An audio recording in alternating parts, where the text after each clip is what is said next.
La plupart des gens pensent que les paris sportifs c'est une arnaque, mais en réalité, c'est pas les paris le problème, c'est ta méthode. Tu joues au feeling, tu mises parce que tu as un bon pressentiment, tu veux vibrer. Résultat, tu perds, encore et encore. Mais laisse-moi te dire un truc, tu peux vraiment gagner de l'argent avec les paris sportifs si tu changes une seule chose, ta manière de penser.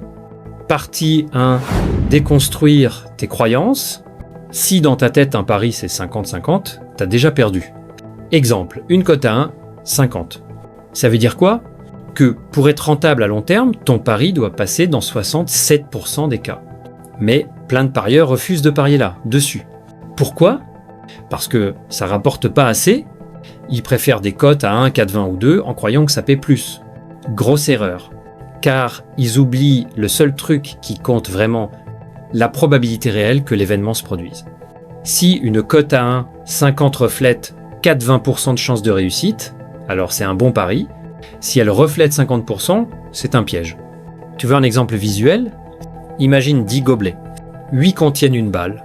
Si je te dis mise 100 €, tu gagnes 150 €. Si tu tombes sur une balle, tu prends direct, tu as 4-20% de chance de gagner. Et pourtant, ce genre d'opportunité existe tous les jours dans les paris. Mais les parieurs ne les voient pas, parce qu'ils sont bloqués dans leur croyance du pile ou face. Partie 2. Trouver l'avantage, le vrai hack. Maintenant que tu as compris la base, voici la clé qui change tout. Cherche ton edge, ton avantage réel sur le bookmaker. Reprenons cette cote à 1, 50. Elle implique 67% de probabilité.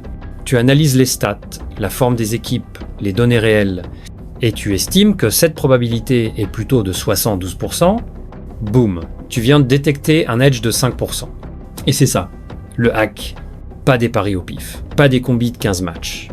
Juste des petits avantages, cumulés encore et encore. A l'inverse, si ta propre analyse dit que le pari n'a que 60% de chances de passer, tu ne paries pas. Sinon, tu perds à long terme. C'est mathématique. Partie 3, jouer comme un investisseur, pas comme un joueur. Ton objectif, c'est pas d'avoir de la chance.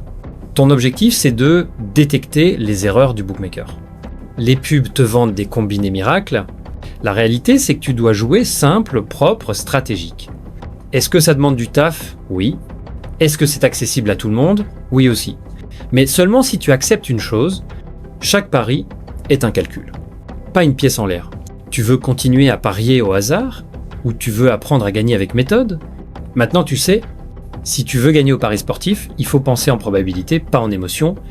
Et si tu veux aller encore plus loin, je te partage gratuitement dans mes vidéos mes réelles techniques basées sur les vraies stratégies pour des paris gagnants et logiques.